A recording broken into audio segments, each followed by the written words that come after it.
पानी इतना गर्म था, जब वो गीजर का पानी जैसे उसके सिर पर पड़ा कि उसके दिमाग की जो ऑक्सीजन थी वो खत्म हो। डॉक्टरों ने उसे कई दिनों तक वेंटिलेटर पर रखा, हालत कुछ सुधर नहीं हुआ। गुरुजी, डॉक्टरों ने जवाब दे दिया कि इसका बच पाना मुश्किल है। तब गुरुजी, मेरी सहेली ने सीहोर का रुद्राक्ष दिया और जल पिलाने को कहा। तब गुरुजी, मैं रुद्राक्ष का जल मेरी बेटी को पिलाने लगी। 2-3 दिन बाद गुरुजी, उसकी हालत में सुधार आया।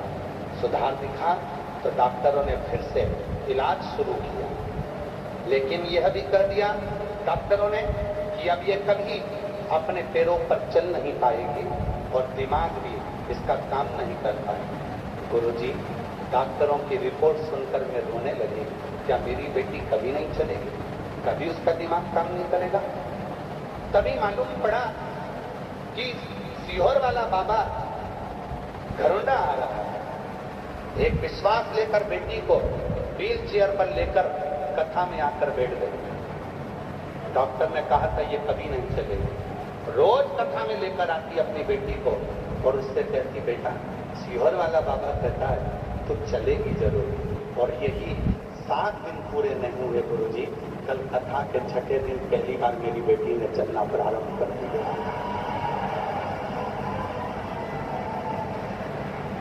कल कथा के 6ठे दिन मेरी बेटी ने पहली बार चलना प्रारंभ कर दिया।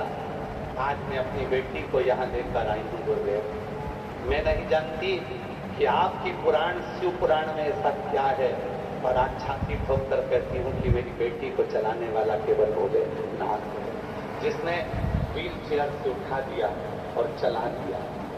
और अब विश्वास से मेरी बेटी का बुद्धि भी काम करने लगी। जो मेरी बेटी MBBS कर रही थी, उसका एक्सीडेंट जो हुआ गर्म पानी से, गीजर के पानी से, बाबा अब मेरी बेटी में सुधार हुआ है। मैं प्रणाम करने के लिए